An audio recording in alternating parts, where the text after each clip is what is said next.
Thank you, Tim. Greetings, everyone. Wonderful to be here in Salt Lake City and Utah. Just a few opening remarks from me, and then happy to answer any questions. Number one, my first NBA All-Star working at the league was here in Salt Lake City 30 years ago, and it's interesting to think about the contrast between then and now. First of all, All-Star balloting back then was done based on paper ballots that were distributed in arenas. Michael Jordan was the leading vote getter, not surprisingly, and he had roughly 1 million votes. And then jump ahead to 2023, LeBron James is the leading vote getter. Obviously no paper ballots anymore, it's all digital, and he had close to 8 million votes, just one contrast there.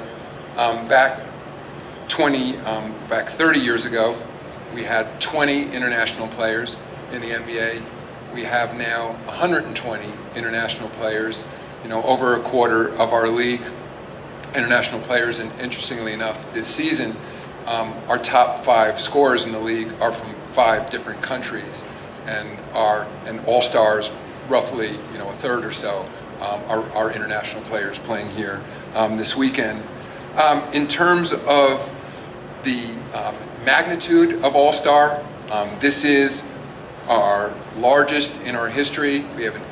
They're estimating the economic impact here in Salt Lake City will be roughly $280 million. That's an all-time record.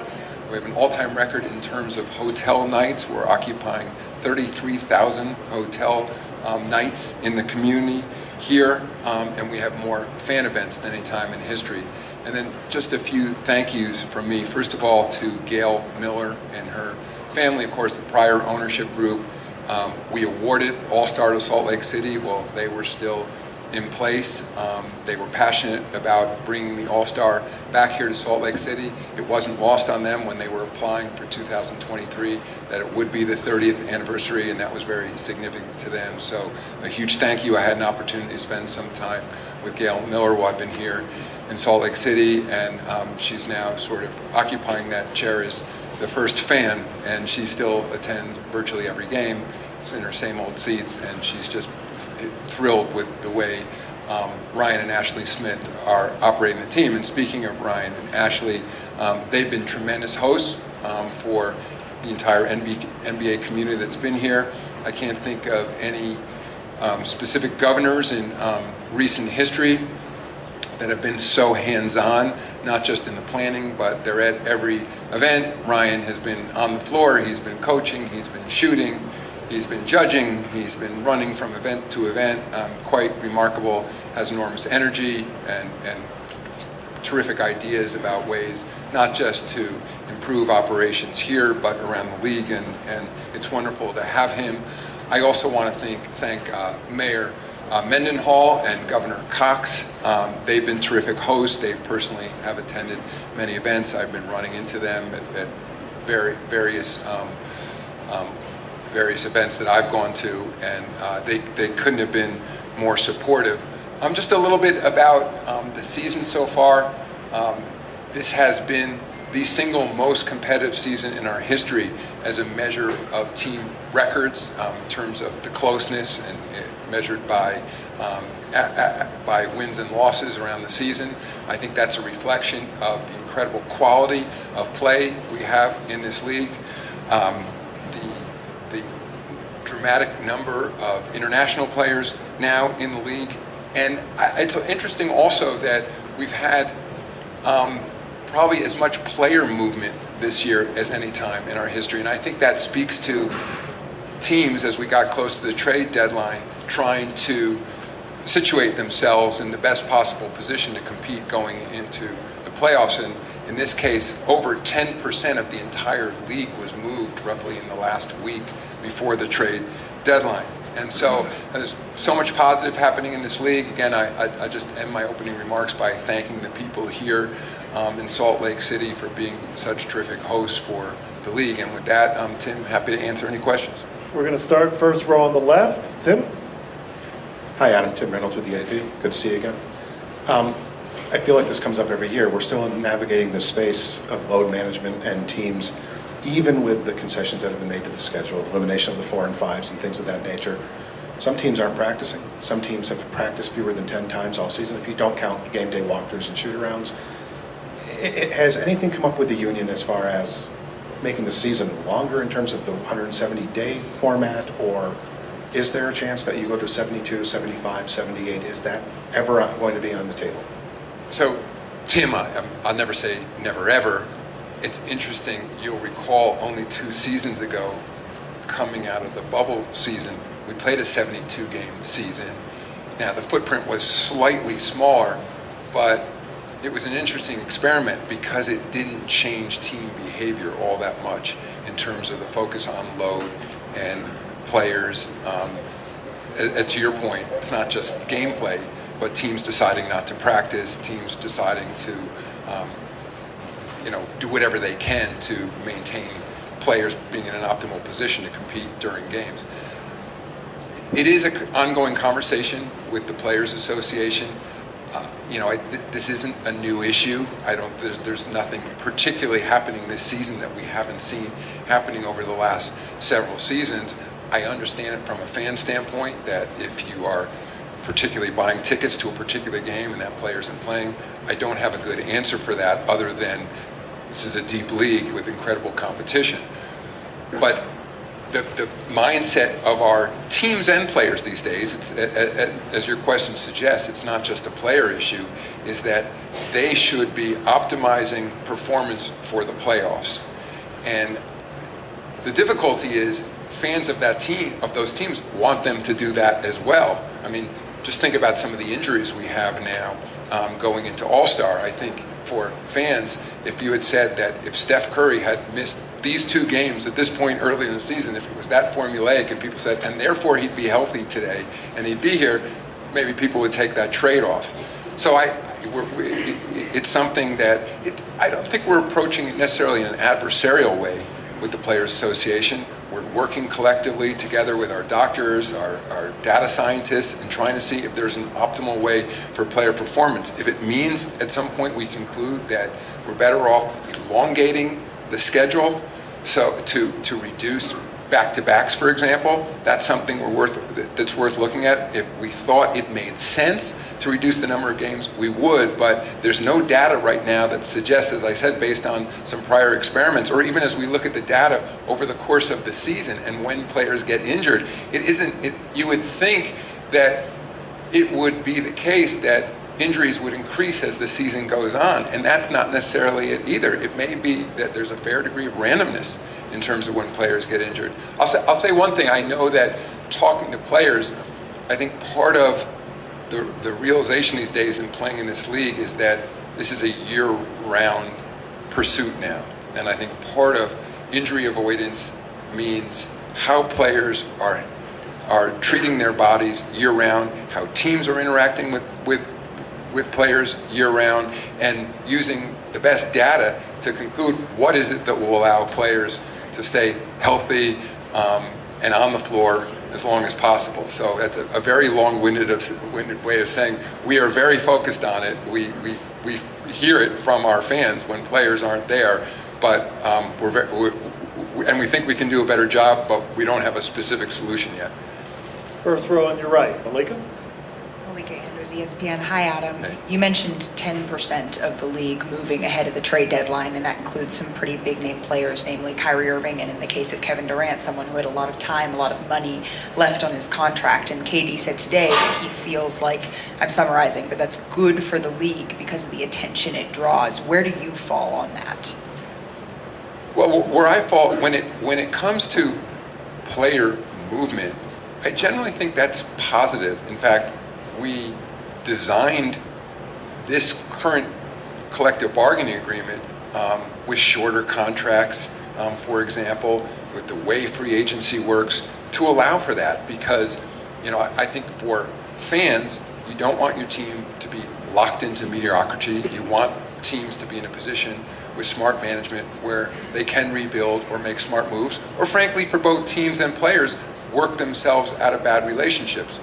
I think that's very different than a so-called demand for a trade. I think that, in fact, the Players Association has agreed with us in our current collective bargaining agreement, there are rules against making public trade demands. So that, and I've said that many times before, I think that's a bad thing. I think it's corrosive to the system. Certainly fans don't like it, and even lots of players don't like it as well, because ultimately they may be going to a particular team under belief that that player is still going to be there. So, and as my colleague Joe Dumars has pointed out to me many times, lots of players, a long time, have behind the scenes asked for trades, but they haven't been accommodated because ultimately the teams have concluded that's not in their interest. So you want to find the right balance. You want, obviously, players to honor their contracts, and at the same time, a certain amount of player movement is good. So strongly against anything said publicly, I agree that a certain amount of player movement is good, but I think it has to be done in partnership and honoring those agreements that players and teams enter into. Second row on your right, Jeff. Jeff Zilgate, USA Today. Adam, there's a regional sports network at the very least that's in a tenuous situation. About half the league's teams have local broadcasts through that company. In the short term, what is your concern about that situation and maybe the idea that games are not broadcast? And then long term, what steps is the league taking to preserve local broadcast rights? Jeff, so short term, I'm not all that concerned. It's largely affects regular season for the NBA in terms of delivering those games directly to our consumers. And if they were to indeed, file for bankruptcy, there won't be that much of the regular season left. And for that period of time, we will have in place arrangements, if necessary, to continue to distribute those games to fans. So I think that's what's most important. I'd say, and long term, I'm not that concerned because there are many other ways, platforms, including local over-the-air television, streaming services, other methods to bring those games linear and digitally directly to fans. In the midterm, it's an issue we're going to have to work through. It is our hope. We've been in extensive discussions with Diamond, the company you're referring to, about a potential restructuring. And I'm fairly optimistic we'll be able to work something out with them. But as I said, if we can't, we will make sure we have a system in place for delivering those games to fans. Fifth row in the middle, Joe. Joe Varden, The Athletic. I want to go back to the load management for a minute and just ask, are the players playing enough? And the amount of games missed without serious injury, how big of a problem is that for the NBA? I'm not sure. I hesitate to weigh in on an issue as to whether players are playing enough, because there is real medical data and scientific data about what's appropriate. And sometimes, to me, the premise of a question as to whether players are playing enough suggests that they should be playing more. That, in essence, there should be some notion of just get out there and play. And having been in the league for a long time, having spent time with a lot of some of our great legends, I don't necessarily think that's the case of the world that we used to have, where it was just get out there and play through injuries, for example. I don't think that's appropriate. Clearly, I mean, at the end of the day, these are human beings, many of you talk to and know well, who are often playing through enormous pain, or play through all kinds of, I hesitate to label them injuries, but play through all kinds of aches and pains on a regular basis. And the suggestion, I think, that these men, in the case in the NBA, somehow should just be out there more for its own sake, I don't buy into.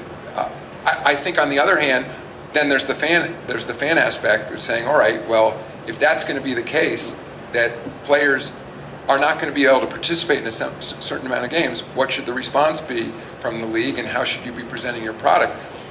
It's interesting because even given where we are now, where I don't think the issue is quite what some suggest. I mean, our stars are not missing that many games for resting. I mean, we have injuries. I think we'd all agree that's a separate issue. But if sort of as a measure of single games missed, it's not that bad. But if we were, I think, to suggest that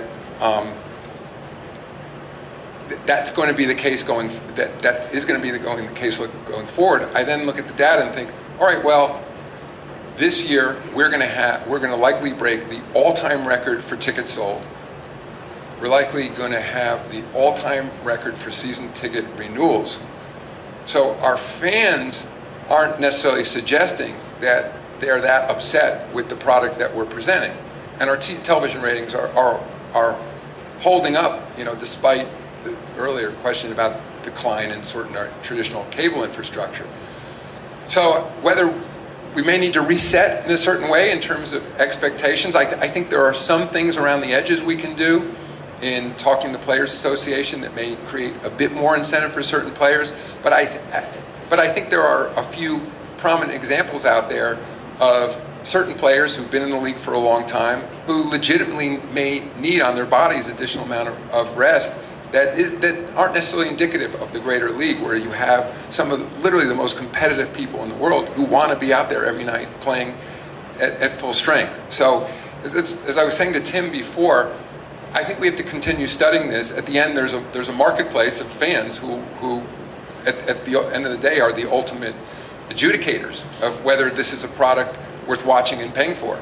And right now they're telling us that they love the NBA and they're attending and watching it at record levels. But we're very focused on it. Standing on the right, Tim. D'Amato from ESPN. Tamika Trabaglia was just talking across the street at the Hyde and said that it's absolutely a priority for the union to get a deal done by this March 30th opt-out date. From your standpoint, what are the issues that could prevent that from happening and you guys not getting something done by then? Tim, I just say it's an absolute priority for us as well to get a deal done as soon as possible. I think at least what we have discussed across the table from the Players Association is that we wouldn't publicly list the issues that are potentially keeping us apart. I would just say, as a general matter, some of the questions I've already received, I think for us, our greatest focus is having the greatest competition possible out there. I think we've made great headway over the years as we've improved the system to have more competition, as we're seeing clearly from this season. I think you need more data to know whether the season is an aberration or whether it's a result in part of the system we now have in place. The league's view is there are changes that we can make that will make the league even that much more competitive. Is it fair to expect that a deal will be done by then? It's my hope that the deal will be done by then. All right, we'll go third row in the middle. Rachel. Glad. I'm Rachel Nichols, Showtime. I wanted to ask you a couple questions about this weekend. First of all, I think a lot of fans are going to be very excited about the live draft tomorrow night. I think many of them may also be very surprised that it's not happening in a traditional order. Did someone ask for that, or what was the league's thought process on that? And then just asking about tonight, I know there have been discussions for years about how to bring the dunk contest back to its more competitive roots. And at one point you guys were talking about maybe a monetary incentive. Are you still continuing having those discussions? And I don't know what's in the CBA about participation in AllStar Weekend to begin with. Can you expand that out to Saturday? So just asking about the weekend. In terms of the draft before the game, that came about between discussions of the league and the Players Association. As you know, we've modified the All-Star in several different ways over the years, just continue to try to make it that much more interesting for fans. And we thought this would be an interesting experiment to do a draft right before the game. Thought it would just add a bit more excitement to it. In terms of All-Star Saturday night, there are currently provisions in the CBA that address participation in All-Star Saturday night. They don't require players to dunk. And I've understood that. I think that it would be an awkward position to say to a player, you must enter the dunk contest. I think, again, I would say for All-Star Saturday night, interestingly enough, the dunk contest, despite the criticism I hear it, has continued to be the most popular event on Saturday night. Let's see what happens tonight. I think we got some great dunkers out there. I recognize that in the old days, there was a bit more of a tradition of certain superstars who wanted to participate in the slam dunk. I think part of it, again, the world changes. I think back then, when you'd see some of those great stars dunking, their games were not available on your phone, every single one of them, every night. And highlights weren't available on multiple platforms 24/7 the way they are now. So there were different incentives to present themselves to the world. And we have to adjust. So we'll see. We'll see how it goes tonight, and we'll make additional changes if we think it's necessary.